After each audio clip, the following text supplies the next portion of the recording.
Okay, good morning, everyone. Welcome to Thursday. Is it Thursday already? Oh, and you guys get the afternoon off classes, don't you? Yeah, you have a course today, right? Yeah.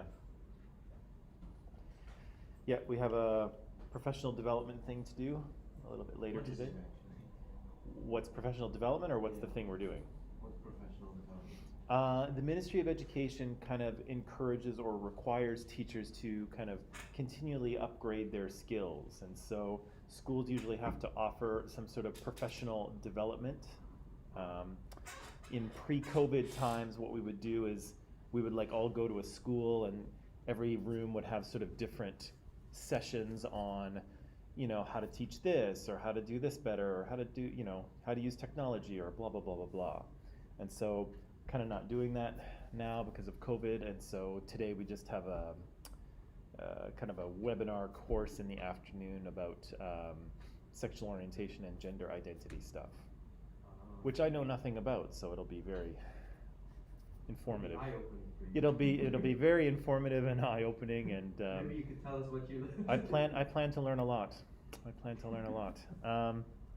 Hey, I'm always open to, you know, there are things I don't know, right? So we'll see how it goes. But anyway, that's what we're doing this afternoon, and you all get to relax and enjoy the sunshine and. Yeah, I'm happy. It's been a long week. I don't know why. It just feels super long. Been a long week. Especially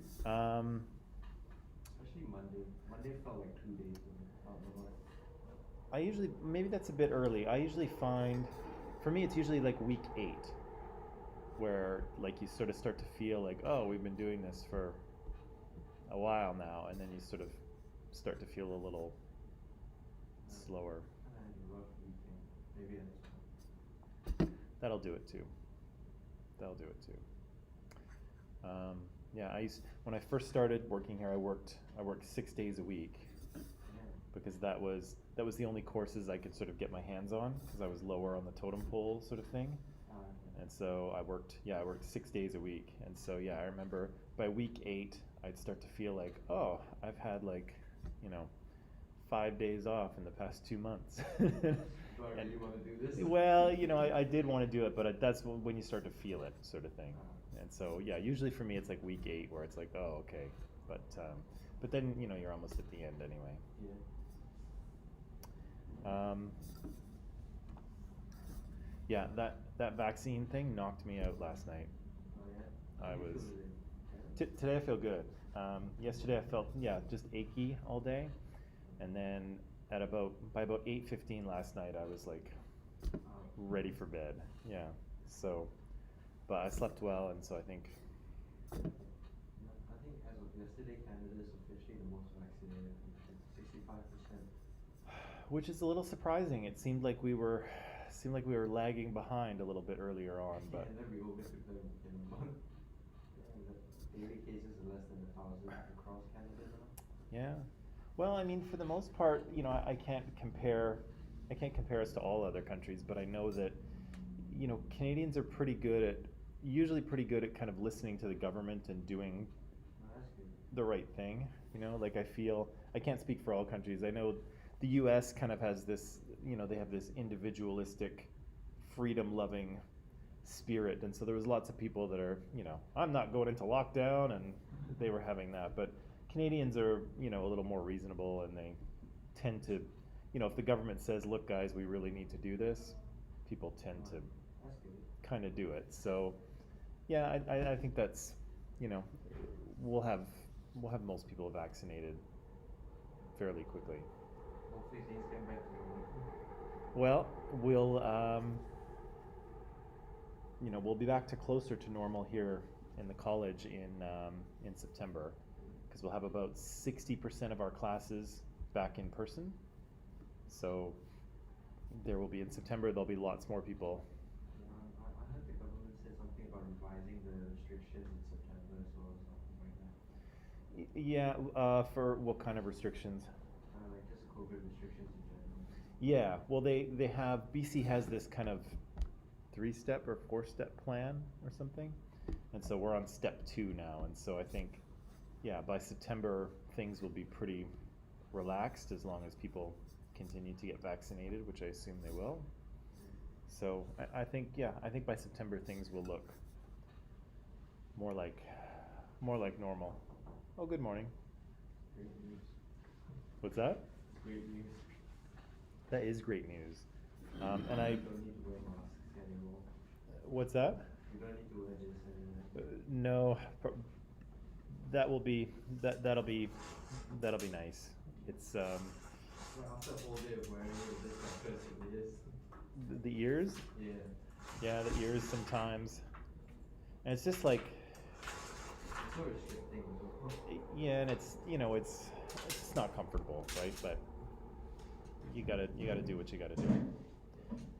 But I was gonna say, I do. Oh, me too. You too? Yeah. What for you yesterday? Yeah. Yay! Good for you. How do you feel? Busy. Dizzy? Headaches. Oh, okay. Sartaj, how do you feel? Yeah, I was just saying, yesterday I felt achy after getting it on Tuesday, and then last night I just fell asleep at 8:30 almost. But it's okay, worth it. It's for the better. It is for the better. But I was gonna say, I feel bad for students who are here at the college now, because it's, this is really not what it's supposed to feel like here. Like, pre-COVID, we were across the street there in that brick building, and secondary had we had our own space, which was really cool. And this building was just full, like absolutely full to the overflowing with students, and it was much more interesting and exciting, and there's more people around, and like it felt kind of alive. And here it kind of feels like you're going to school in an abandoned building. I kinda like it. You kind of like it? Yeah. Okay. Well, it's not supposed to be this way. It's supposed to be very full, and so maybe we'll get a different experience in September. Probably. I hope so. Yeah, it's been a long haul. I've told this story before, but when we first closed the college in March of last year, on the Friday before we closed it, I told all my students, I said, you should take your textbooks home, because we may not be open on Monday, just in case. Take your stuff home. And I was telling them that, and I thought in the back of my head, they're just gonna have to bring it all back on Monday, and everyone will be annoyed at me. And here we are, 15 months later, we're still not open again. So I was clearly not, clearly I didn't foresee what was gonna happen. Okie dokie. So Basil's here. Good morning, Basil. Hamad's here. Good morning, Hamad. Sean is here. Good morning, Sean. Simran is here. Good morning, Simran. Zartaj, of course, is here and vaccinated. Good morning to you. Kang is here. Good morning to you. Reza's here. Good morning. Elizabeth's here. Good morning with 2 G's. I think that means extra good morning. Oasis is here. Good morning. Good morning, Jesse. And Zartaj, yeah, a little bit of pain and a bit weak. Okay, yeah, that's normal. Good morning. I think that's normal. All right, so let's jump in where we were yesterday. We were talking about, first we were talking about discourses of sexism in movies, right? And hopefully I didn't ruin romantic comedies for you, although I have been accused of ruining things in this class before. But I'll ruin something of my own shortly, and maybe it'll make you feel better. But yeah, we said that in many of these romantic comedies we have a basic kind of fairy tale storyline, right? And what happens in most of them, of course, is yes, there's a love story. Yes, 2 people get together.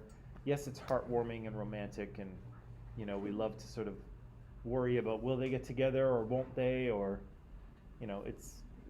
it's fun, right? It's fun kind of escapist entertainment, but it does carry some sexist messages, right? And so we said that in many cases it's the man's perspective that sort of frames the movie, right? Good morning. It's the man's perspective that frames the movie, and so he is. Fog's getting in my way here.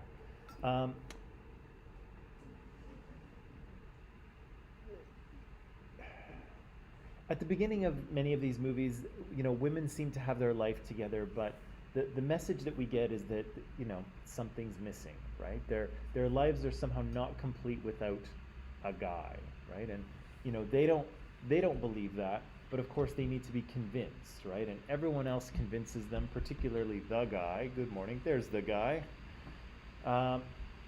Particularly the guy, and then, at the end we see that, yes, she's much happier with the man in her life, right? And again, there's nothing wrong with that sort of narrative, right? And many people want to find their guy or their girl, and that's great, right? That's fantastic. But it is interesting how, a movie that is, kind of for women and about women, it kind of has a perspective in which, the male kind of the male perspective is more important or more correct, right? And again, you can disagree with me there if you want, but I think that's kind of interesting, right? And it also communicates the message that, that marriage is necessary for a woman to be complete, right? And, it's, I don't really know whether that's true or not, but, do we receive those same messages about men? Are guys in action movies, the bad guys and say, man, you've really got to get married, right? You've really got to get out there and just, show the world who you are. And, there's tons of girls who would love you, right? Like, you don't kind of see that same thing, right? And so, sometimes if you're asking yourself, is there some sexism or some gender inequality going on, try to reverse it, right? And imagine the same thing happening with the opposite side. And if you can't imagine it, then there's something to think about. And so, yeah, often we said in the, do I have a slide on that? Yeah, we said with the Bechdel test, many of the movies that we watch don't even have two female characters that talk to each other about something other than the guy, right? And yet we have tons and tons of movies out there with guys talking to each other and not talking about women, right? And so, again, there's something to be considered there, right? Why is women's experience so limited on screen, right? Why can they only be, wives, girlfriends, and mothers and grandmothers, right? Why is there so little, available to them in the world of media? And why do men get to do everything, right? Why is their experience so much,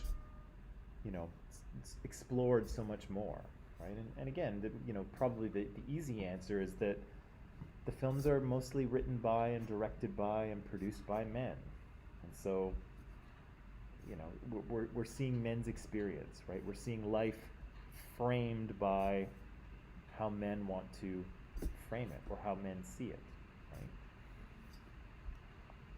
right? Right. Oh yeah, and then we started talking about misogyny yesterday. So dislike or contempt for or prejudice against women, and we said that we can easily find these in media, and so we looked at The Big Bang Theory as an example, and I asked you to remember every single word of what was in that video yesterday so that we could talk about it today. I know that you've all done that, so let's talk about what we saw yesterday. So if you remember from the video, what kind of messages were we hearing about men and about women? What are men like? What are women like? Which stereotypes? Sexist stereotype. Yes. Specifically, though. Men get away with things that normal guys wouldn't. Right. So there's that was kind of the second part of. I think that's that's how are we laughing at this, right? So the video kind of set up this sort of sexist, misogynistic behavior, and then kind of answered the question of why are we all laughing, right? Why are we all enjoying this if it's so sexist, if it's so misogynistic, right? So I'm going to press pause on that because we will come back to that. But what kind of messages are we getting about what men and women are like? Like from the video we watched, women were like an object that were like how to explain. There was something to be shot, like shoot your shot, right? So basically just like that. Something to be. Like objectifying women. Objectifying women. What does that mean to you, to objectify women or to objectify anything? See them as a thing, See Yeah. them in the second thing way. you require. Yeah, right. So it's a dehumanization, right? It's seeing someone or using someone as a thing, right? Not treating them as a person, right? So I think there was some objectification of women in those clips for sure. What else did we see?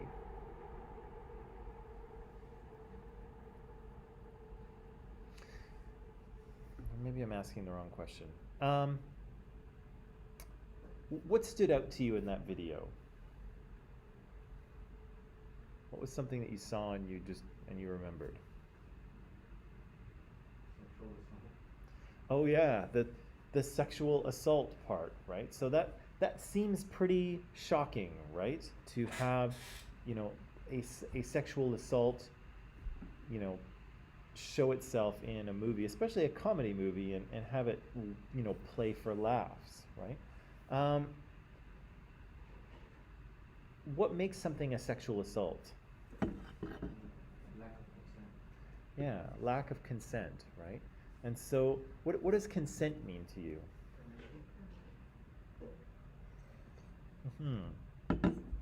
Yeah, so a sexual assault is sexual activity, I was going to say with, but more against or to someone, where, yeah, consent is not given, right? Permission is not obtained. So, yeah, we see that, right? We see those types of, we see sexual assaults, we see lots of sexual harassment, we see the Big Bang Theory guys spying on the top model house and things like that. Howard gives Penny a teddy bear with a webcam in it, right? And so all these little, instances of sexual harassment, but again, we laugh it off. And Ben, why was that again? What was something about nerds getting away with things Yeah. the regular guys don't. Right. So there's some sort of ability for guys like this to, at least in the show, to get away with this, right? And why do we allow them to get away with it in the show? I feel like nerds are more viewed as outcasts of society. So like everyone views them as the weird person. So like he's just doing something weird and then we brush it off. Right. So I almost hear you saying like there's an expectation that nerdy guys are just like this, right? They're just silly and sometimes inappropriate and socially awkward and doing weird things, and this is what. That's like a textbook pervert. When you say the word pervert, that's what your mind goes to, like you picture the head. Oh, well, I don't know. Are nerds and perverts different things, or are they the same thing? I mean, I can think of the same thing that Ben is thinking of. When you say pervert, you see a guy with glasses, like nerd type of guy. Okay. Like they have the look. Yeah. So okay. So people who are nerds or perverts, I guess, are, have a certain particular look to them. But what's the difference between them? Like how would you define a nerd and how would you define a pervert? A nerd is something that is good at education, to them. Okay. That pervert is something like a person looking at, creeping at women or children. Okay. in a wrong way. I'll say nerds are more socially awkward than perverts. Okay. Because perverts still dare to. They what? but still they will be snacks. Okay. Whereas nerds are so awkward that they don't. Okay, so the nerd then in our understanding is someone who is, yeah, socially awkward, um, maybe like is very educated or very smart, someone who's interested in like things that might be uncool, right? Or interested so much to the degree that it's uncool. Um, yeah, and the pervert though has a sexual thing attached to it, right? Someone who's kind of creepy and weird and Yeah, like simulating. yeah, well, it can be, right? Like, we saw some kind of, you know, pervy, creepy behavior from the nerds, right? But I think, I think you can be a nerd and Yeah. not be a pervert, right? Whereas, yeah, but I think that you're right. There might be some overlap Yeah. between the two. Yeah, so but why do we let these kind of nerdy characters get away with this kind of thing? Like we expect it of them, maybe, but why else? The video was talking about this.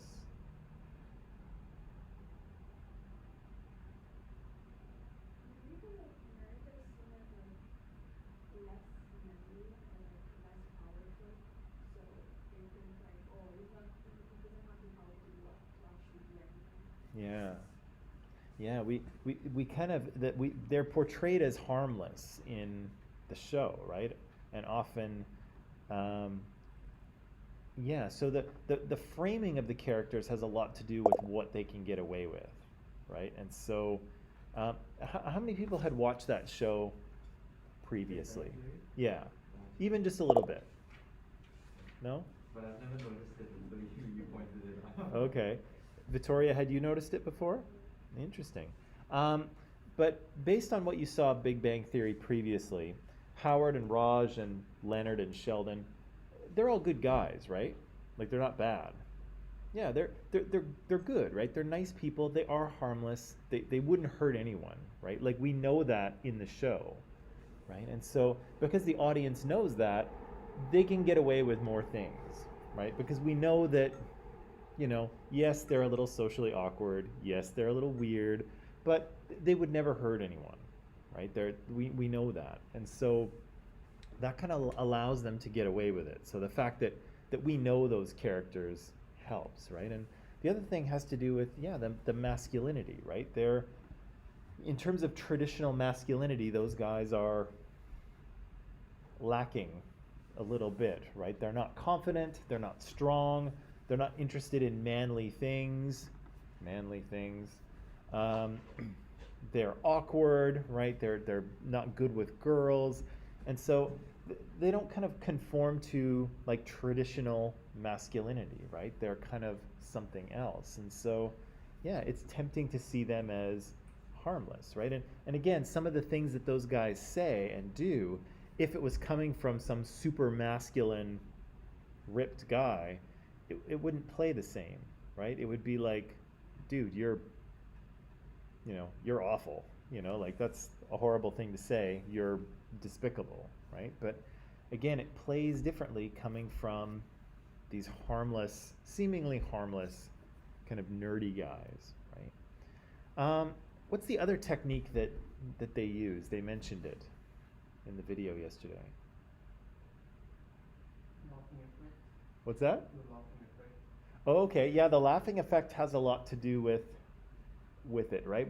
So it tells the audience what they're supposed to laugh at, right? It helps you, it helps you kind of understand what's funny and what's not. Has anyone ever seen a show like that filmed? Like live? Yeah. Um, No? Yeah? Oh, No? I've seen one show like that filmed. I was in Los Angeles years ago, and I actually went to a taping of a show like that. It was very interesting. It took like 3 hours to do the full episode. Very interesting, but again, like the audience is there, and they've actually got like a host in the audience, and he's got a microphone, and so while the actors are getting ready or looking at their scripts, this guy is like asking questions and talking to the audience and keeping them entertained. but he kind of coaches them along, and he's like, okay, let's, we're gonna run through that scene again, big laughs, just like last time, and he kind of like, you know, encourages you to keep laughing, right, so that they get it. What's that? What show was it? It was a show called Dharma and Greg. Yeah. I've never seen it. No, it's when I saw it, it was probably 2001, I guess, when it was filmed. It was an okay show, but I just kind of wanted to see a show filmed, and that was all I could get tickets for. So it was okay. It was an interesting experience to see them film one of these things that, of course, we've all seen, hundreds of times. But yeah, the laugh track kind of helps us, right? We know what's supposed to be funny, right? That helps. What else? There was some old footage of a guy with a lampshade on his head. Like a lampshade effect. Yeah, what is that? Making like a sexual comment so obvious that no one realizes it's there. Not quite. Not quite. But something to do with it being obvious or something. Yeah. So it's making something obvious to the audience. The writers are telling the audience that even though there's something cliche going on here, or something sexist or racist, it's okay. We know, right? We know it's racist, right? And we saw them do it a bunch of times in The Big Bang Theory, right? Isn't that a little racist, right? And then they make a joke and they move on. So, people don't get upset because it's like, oh, it's okay, guys. They know, right? They know it's a racist joke. But again, the author says they're not critiquing it or they're not calling it out. They're just like, haha, racism, and then they move on, right? You can see this in other movies too. Has anyone seen the second Deadpool? Yeah. Second Deadpool? At the end, when he's got that thing on his neck that takes away his power, and they're trying to get it off him, and the girl who's lucky all the time, Domino, she's like, with the combination, she's like, try 6, and then it comes off, and he's like, well, that's just lazy writing. But that's lampshading, right? Where he says, that's lazy writing. That's, yeah. And I think he does it, Deadpool does it a couple times, where he points out like a plot hole or a cliche thing, and he's like, yeah, we know about that. But Yeah. That's how his character is based. Like even in the comic, where it's like set literally out of frame. yeah, and because he does that, that character is very able to do it, right? He's very able to point out, like when they go to the mansion or something, and when he goes to the X-Men mansion, and he's like, yeah, big mansion, I only ever see the 2 of you. It's almost like the studio couldn't afford another X-Man, right? And again, the audience might be thinking it, but he doesn't hide it, right? He points a finger at it. He's like, yep, this is happening right now. And yeah, but that's the same thing they do here, right? They can get away with certain types of jokes or scenarios when they point it out and say, yeah, it's okay, guys, we know what's happening, right? We know this is racist. We know this is sexist. But again, it doesn't critique it. It doesn't, the characters don't do anything about it. They just have a little laugh and move on with it, right? So they get away with it.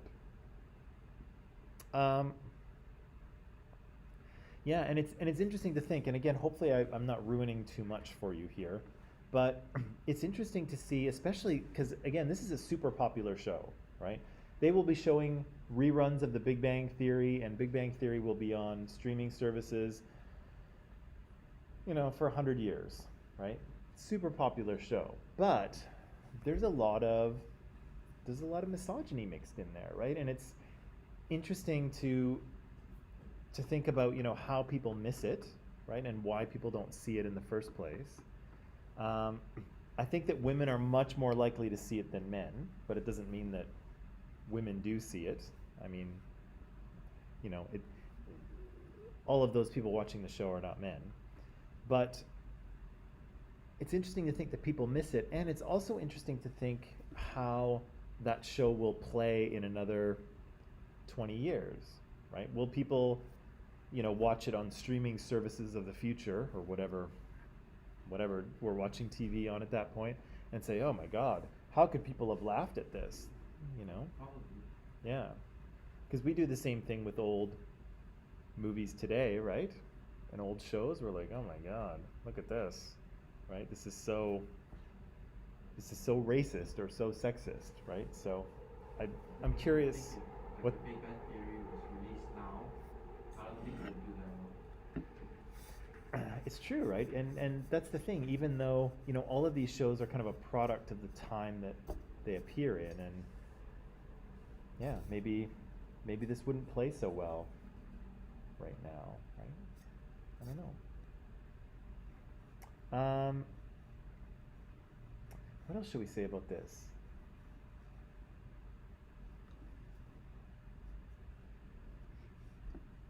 Maybe nothing? Nothing? Okay. All right. Well, let me show you something else. Okay. I said that I've been accused of ruining things in this class, and I apologize for that. I don't mean to ruin it. Again, I think it's okay to still enjoy some of these things, but again, it's interesting to think about what kind of messages underlie it, right? And again, some of the writing in Big Bang Theory is really good, and it's funny, right? And I mean, I don't know if you've seen the episode. There's an episode where Sheldon is giving a radio interview, and so he's in a room with the telephone, and he's giving a radio interview, and he's on live on the radio, and his nemesis puts a hose through the ceiling tiles, and he starts pumping helium into the room. And so as Sheldon is giving his interview, his voice keeps going higher and higher, and he doesn't know what's going on, and soon he's talking really high like this, and he's trying to get his voice to come down, but it won't, and it's hilarious, right? So I mean, yeah, there's there's some funny stuff here, but there's also a pretty good dose of sexism as well. Okay. Yeah, let's go. Oh yeah, let's go to this guy. Anybody know who this guy is? Yeah. Yeah, he's Indiana Jones. He's Han Solo. He's Rick Deckard from Blade Runner. If you're into Blade Runner, he's been in a ton of movies. What's that? He's been around for a while, right? So he's oh my God, is he going to be 80 next year? Is he 79? Am I doing the math right? 42? He's going to be 80 next year. Holy smokes. That is shocking. Anyway, he's a very popular American actor. If you haven't seen him, you will bump into him eventually on Netflix because he's super popular. As you can see, his movies have grossed huge amounts of money, which of course means that huge numbers of people have seen Harrison Ford's movies, right? And so he is in some ways, he's an agent of socialization, if you will. Now, he was kind of a big part of my childhood because I grew up kind of with the original Star Wars movies when I was a kid, so I loved those. They were the best. What's that? They were the best. They were the best. I saw Return of the Jedi in the theater when I was like 6 or maybe 7. And as a 7-year-old, I was just like, oh! It was the coolest thing I'd ever seen, right? Of course, it was like 1983 too, so but still, there wasn't that much. There was less cool stuff around, but still, yeah, like huge, right? And then I kind of discovered the Indiana Jones movies kind of in my teen years, and I really enjoyed those, and they were important to me. But even though the movies themselves are exciting, and of course they've done very well at the box office, we should kind of look at him critically as well, because he's been kind of a role model to a generation of young men, right? Because his films have just been so popular. He's been, if you look at the 80s, and maybe the 90s, I mean, he is kind of the leading man action hero of the time, right? And there's a few more in there too, but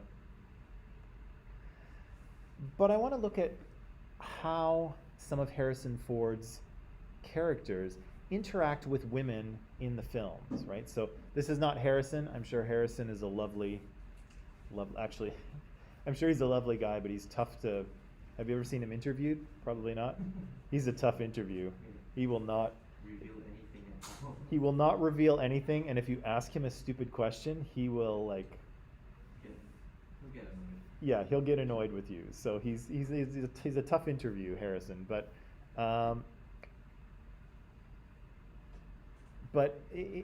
some of the ways in which his characters interact with women are problematic in a few ways. And again, this video essay will kind of show us those and kind of point them out so we can have a little discussion, okay? So the link to this is in Microsoft Teams, as usual. There's some questions here. What's wrong with the character's behavior? What are they doing wrong? And what messages are being sent about women and men in these scenes? Okay? Easy peasy? Easy peasy? Okay. So online people, the link is in Microsoft Teams. We'll watch the video and then we'll come back. We'll see you in just a few minutes, okay?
Okay, you want to take a little break, guys, and then we'll come back and talk about that? Yeah. Okay, let's take a break. Come back shortly, and we'll do that.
Okay, and we are back. So, again, very popular films. I know they're a little bit dated. I'm sure they're not films that you all are watching right now, but they have had a big effect on North American, on Western culture, right? Those movies are very important.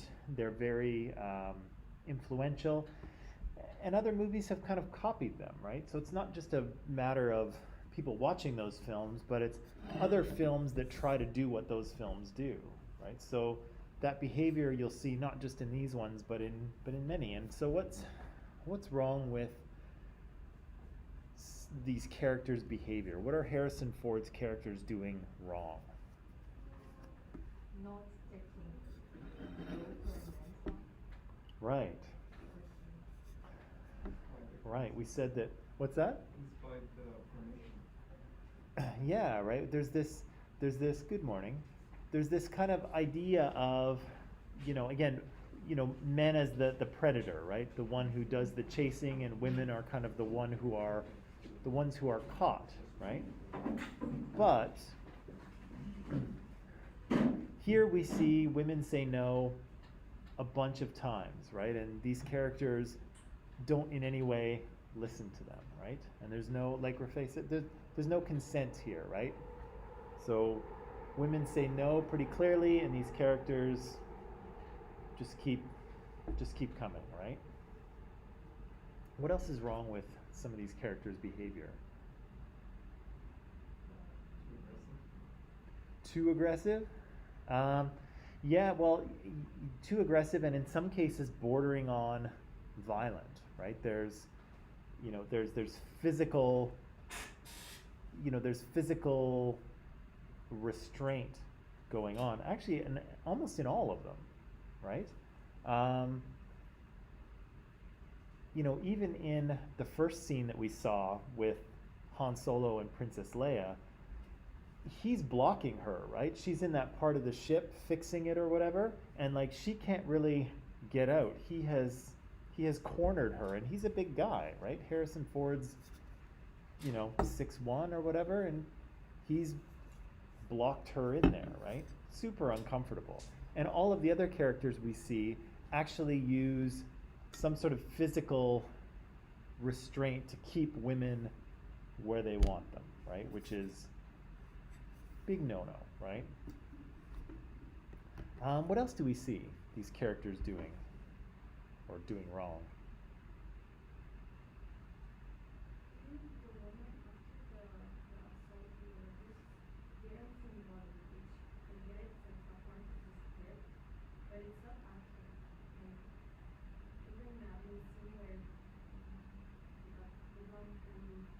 Yeah. She was literally mad at him, and then nothing happened. But you see that, and yeah, she was mad at him. That's Dr. Elsa Schneider, by the way, if you've seen the movie. So yeah, she's mad at Indiana Jones, and there's no evidence of her anger after, right? But how many times have you seen that in television or movies where people are like hate each other and they're like yelling at each other, and then the next thing you know they're making out, right? Yeah, that's very popular, right? That's a very popular sequence of events during seduction in movies. But have you ever seen such a thing in real life? Yeah. Really? Yeah. You see, but were they already a couple? Not yet, no, like, Okay. Okay. Okay, well that doesn't entirely count. That's different. But do you see most people who are not married or who are not couples, hating each other, and then the next thing you know they're making out? No, right? Usually when someone doesn't like you, they don't want to make out with you, right? But so often we see it in movies that, two characters who are like, at odds, they don't seem to like each other, they're taking shots at each other, and then the next thing you know, they're making out, right? And again, that kind of sends that message that, the other message that, women's anger isn't important, right? It's not real. It's not to be taken seriously. It's all part of the the dance, right? It's all part of the seduction sequence that, women will say no and push back and, get mad at you. And you just, that's what they're teaching, right? Is that men, if you just keep going, you will eventually succeed, right? You can get what you want. Women, is that true? No, right? No, no means no. If somebody comes up to you and asks you out and you really want to go out with them, would you say no? No. You might? I say yes. Okay. I want. Yeah. Yeah, you say yes, right? You don't say no, right? You say no to people you don't want to go out with. And so, yeah, but again, these movies kind of send, very problematic messages because they're not, it doesn't work like this in real life, right? And again, the framing is important, right? In Big Bang Theory, the characters, the male characters are framed as they're nice guys, right? They're harmless. Nothing. They would never hurt anyone on purpose, right? And that's true. And here in Harrison Ford's movies, we know he's the hero, right? He's the good guy. And when he does something heroic, the music gets heroic, right? And when he starts making out with women, the strings come out and it becomes very romantic sounding. But again, that's not really what's happening here, especially when you take it out of the film and you put it into real life, right? Like grabbing women and restraining them and forcing yourself on them. Again, that's not romance. That's sexual assault, right? Actually, I saw this video with my friends, and they want to play with somebody, like their friends. They say you don't say yes the first time, and Yeah. you don't say yes second one because you want to ask more. Right. Yeah, I know it's wrong, but I see the some. Right. So yeah, it's interesting because that's your friend's kind of rule for herself, Yeah. or she thinks that's kind of should be the rule. I think they think there should be it should be hard to date with Right. So is there something to that too, where like we're talking here about men and men as kind of the predator, men as the one who's doing the chasing, men who as the one who is making the advance. But is there also the other side of it where women are socialized to say no when it's not a no, really? Not in that one. Like the no is not like okay, not that way like the movie showing it. Like probably the no of nah, I'm not yet sure. Like I'm thinking about it, or now, yeah. But still, you have the right to Oh, come another time, but like stop not very like. Oh, okay. So like if you want to play that, if you want to play the game a little bit, then yeah, you make sure it's a softer no, right? Not really. Yeah. But- it's a verbal thing, like not even it's like a no, but it's a flirty no. It's like intended, like try again. Okay. It's really obvious. So can you give me an example of a flirty no? Yeah, give me one. Let me know. Let me learn. No. The no to that movie is a no. Like those are all hard no's. It's like a no. See, Yeah. like verbally, like a guy asks them out and like, oh no, but like they still talk and everything. That's fine, but that's just verbal. But that's like into action. Mm. Grab your boy, let me kiss you. That's a no. Definitely, right? So yeah, what we're seeing in these clips here is definitely, the characters are making a hard advance and the women are giving a hard no, right? And They continue the kissing. That's the yeah, but then yeah, as soon as the kiss happens, the woman starts going along with it, right? So somehow that's the, for men that's the tipping point, right? If you can get the kiss, then you're good, or at least that's what the movie says, right? But of course, in real life, no, right? You have just you have just committed a sexual assault, right? You have kissed someone who pretty clearly told you, no, keep your lips off me, right? But yeah, like I think you're right. There is or has been, socialization on the other side that encourages women to, oh shoot, how would we phrase this? Play hard to get, Yeah, maybe. maybe. Yeah, and it's tricky, right? Because Guys are dumb. yeah, there's that. Someone like me will think no is a no. There's that. Well, and that's the thing, right? That's what we're trying to teach now is that no means no, right? And so if you ask someone out and they say, yeah, no, no thanks, that's, that's your cue to Walk away. walk away, right? And then of course, even if you don't walk away, you got to like get up the courage to do it again, even though you've already had a no, which is much harder. I remember my brother told me I'm really interested in the girls that not a chica is hard or to date with them and I see in boys, and when I say to him why she should say no when she wants to Yeah. date with you, Yeah. she said I really like to achieve something that it's hard. And after that, when we go in a relationship, it's hard for me to lose her. I really don't Interesting. understand these things, but Yeah, and that's not uncommon, right? So the idea, and this is a bit of a, in terms of Western culture, it's a bit of an older idea, but yeah, the idea that women should, if you, I think this is the socialization, is that if you respect yourself, that you should play hard to get. You should make him work for it, right? You should make him, ask you a bunch of times or do a bunch of things in order to prove that he's serious or whatever, right?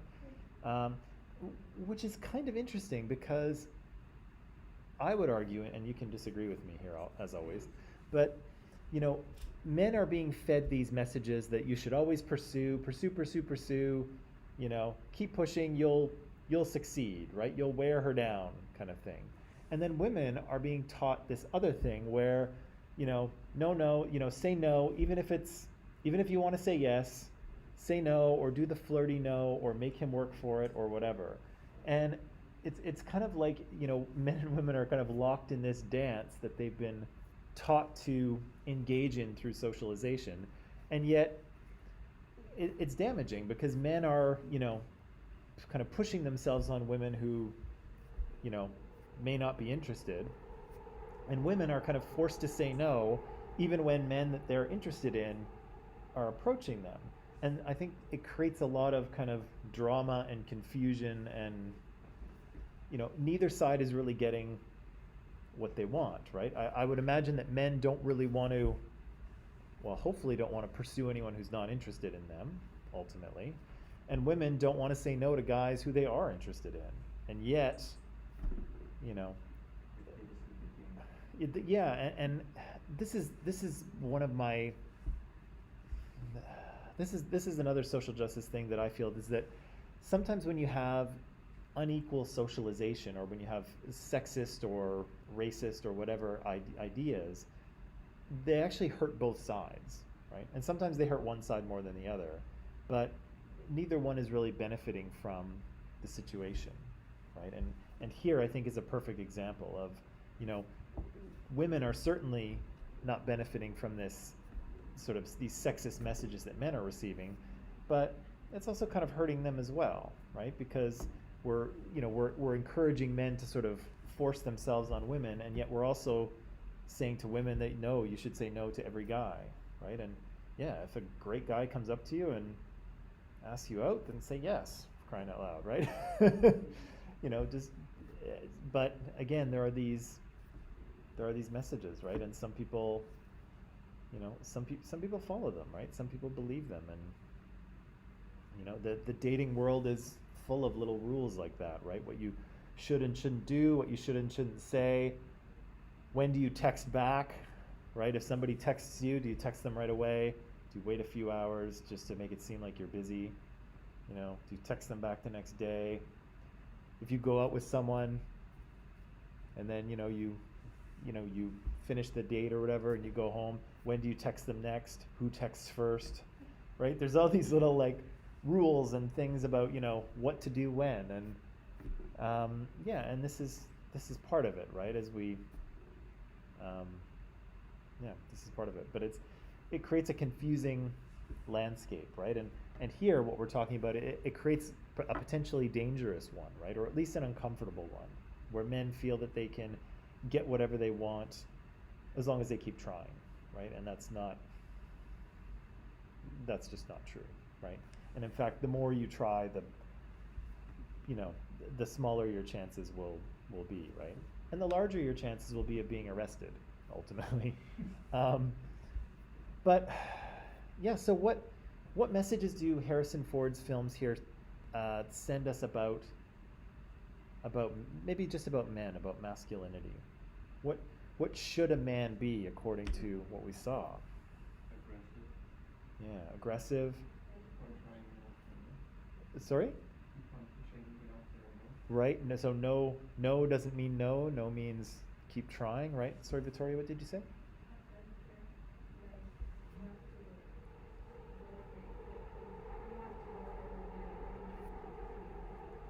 Yeah, right. The sort of predatory worldview, right? The hard chase, right? Yeah, that's part of it too, right? Maybe also that men should dominate, right? So men are kind of in control of all of these scenes, right? In a sort of a dynamic way, but also in a very physical way, right? They control women by cornering them, by grabbing onto them. They dominate these women, right? And that's kind of the message that's being sent, right? What else? How would you describe the scene where he pulled the blonde to the road? No, with the how Oh, he- the yeah. Well, I'm going to assume that none of us knows how to use a bullwhip. Very dangerous. Don't do it unless you're a professional. How would I describe it? Well, I'm trying to. What's that? I'm gonna say What? Slavery or something? that's what I thought too. Yeah, right? Yeah. Because the whip. Like she's What saying, you laughing she's about? leaving, she's walking away, and Yeah. then What? you're like, it's like that's an animal thing. Like she's no longer human. She's now. Oh, interesting. Because you do that to cows. You do that to. Ah, dogs, you do that to- interesting. I never thought of that. So that's an interesting thing because And the fact that the woman enjoys it, it's like they're trying to say they're not gonna do anything. It's like you're mine, you're not. And that's interesting. I never thought of it that way because if you watch the movies, the whip is used in a number of different ways, right? It's kind of a defensive weapon, and sometimes he can swing around on it and stuff like that. He uses it in a lot of different ways, and so they're in that scene. It's kind of like, oh, we can use this prop again in a fancy way. But I never thought of it in terms of a whip is something that you use with animals, right? Yeah, and so to use that item on a human woman is degrading in a way, right, and dehumanizing. That's interesting. I never saw it that way. When I see that scene, I try to put it into real life, and in real life, yeah, I see, a guy hitting on a girl, and the girl's like, "No, I'm not interested. I don't like you. I'm going home." And then he like grabs her and pulls her back, right? And that's pretty aggressive, right? That's in real life where people don't walk around with whips, thankfully. Yeah, I imagine a lot more emergency room visits Um,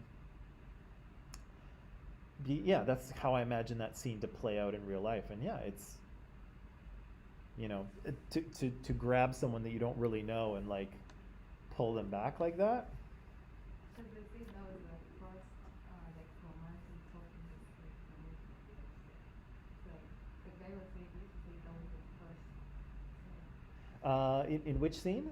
in most of the scenes, he was doing that, but like it was the first time Yeah. every day.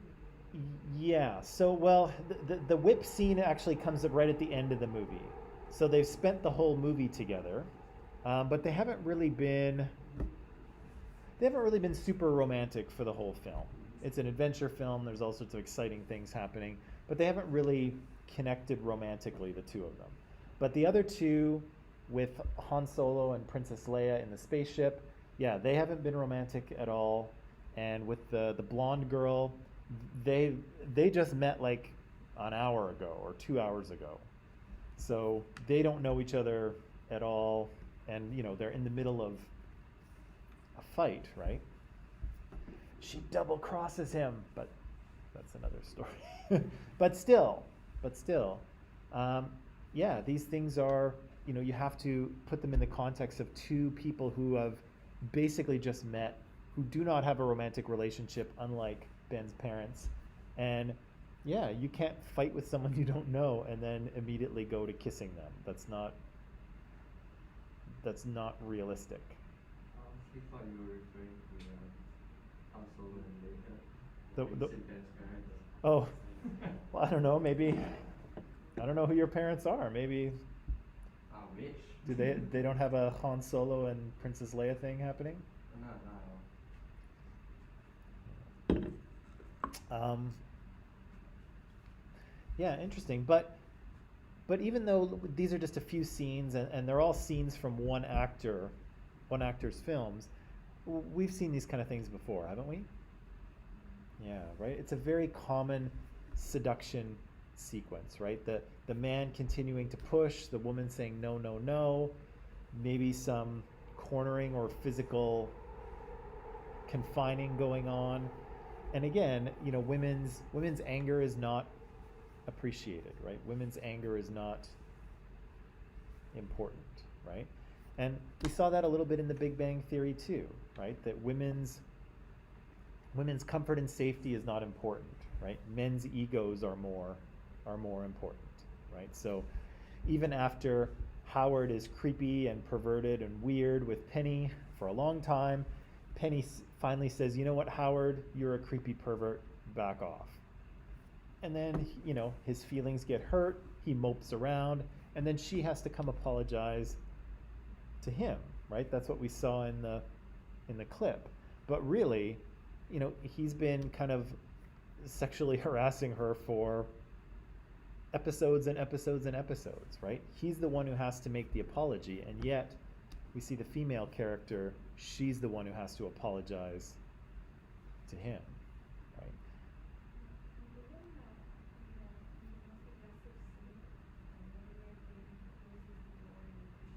Yeah.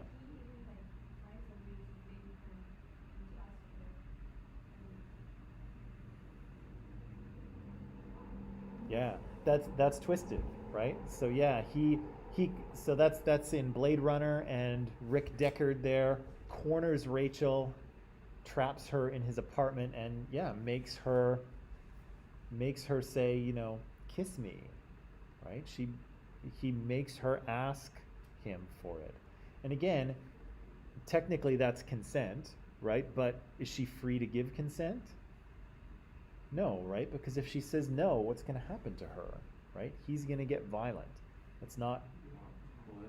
Coerce completely consenting to something like that. Yeah, he's coercing her. He is forcing her to say this, and that doesn't count, right? That doesn't count as consent. It's the same thing with children, right? You cannot have sex with children, number one, because it's deplorable and gross, but also because they're not capable of giving consent, right? The law says that they are not intellectually and emotionally developed enough to be able to say yes, right? So people can't say yes when they're underage. people can't say yes when they're under the influence of heavy drugs or are extremely drunk, right? People cannot give consent in that condition. And again, here, people cannot give consent when they're being threatened with violence, right? It doesn't count, right? But he's doing it anyway, right? And I wonder what the kind of psychological impact of that is, of having, you know, Rachel there is sexually assaulted, and she is forced to ask for it, right? She is forced to say yes. She is forced to tell him that she wants him. I wonder how that feels at, you know, the morning after, right? Where I wonder what, yeah, like I don't know how that works, but she's, again, forced to give consent, and he's trying to make this exchange her responsibility and her fault, and it's not. Usually there's like game downstairs.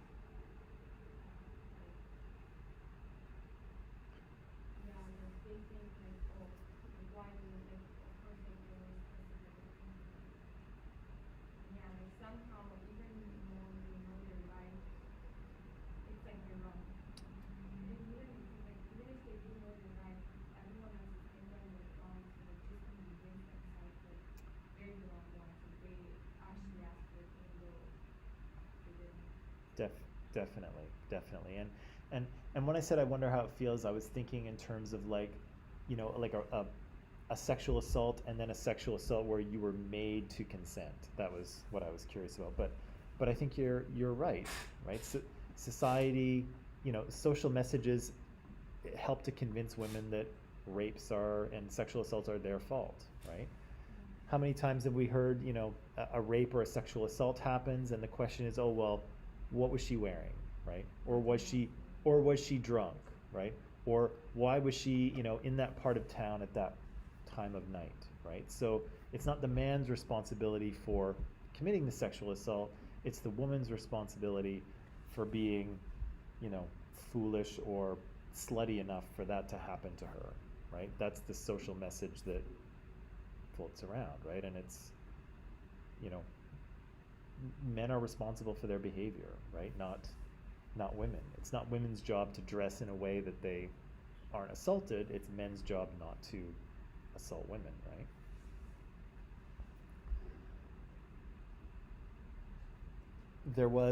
This is the last thing I'll say because we're almost out of time. There was a court case in Alberta a number of years ago where a judge, it was a sexual assault charge, and the woman was sexually assaulted and she was being cross-examined, and the judge actually asked her, oh, well, why didn't you just close your legs? Yeah. He got sent for extra training. He didn't lose his job. He did, what's that?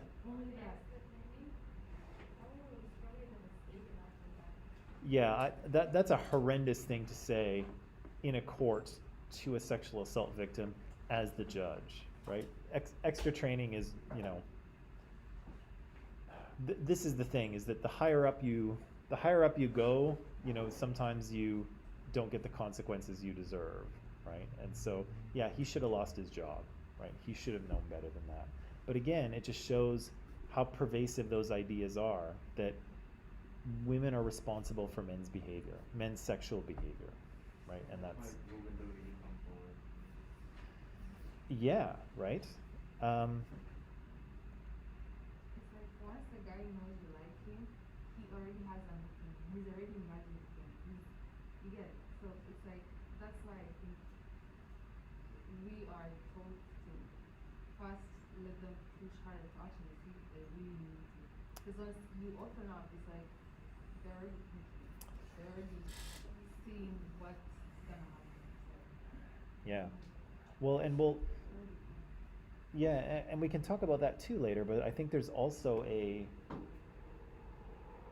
you know, a cultural message where, you know, who's responsible for, you know, worrying about STDs and STIs and pregnancy, right? That usually falls to the woman, right? Women are the ones who have to worry about that sort of stuff. And again, they shouldn't have to. It should be a joint effort. But often, yeah, women are the ones who are taught to be conscious of that, and boys often are not, right? Yeah, so there's a lot of layers to that, but unfortunately there's a lot of weight put on women in terms of what am I trying to say? You know what I'm trying to say, right? Having to sort of moderate the sexual behavior of men, right? So men just keep coming at you, and women are the ones who have to sort of hold back and say no and worry about, pregnancies and STIs and, oh, is he really interested, or is he just interested in sex? Or women are the ones who are, unfairly burdened with all of that, right? Whereas men are not burdened with it at all, right? And again, I think part of it is biological, but a lot of it is socialization, right? A lot of it is how young girls and young women are taught and what they're told, and what young men are told, which is sometimes very little, right? Okay, that was interesting, but we're all out of time. So you can pack it up, you can come back tomorrow, and tomorrow we'll talk about music video. Yeah. Sexism in music video? Yeah. Apparently there is some. Who knew? Yo. So when do we get off this? Oh yeah. Okay. Right. Okay. I'll see you guys tomorrow.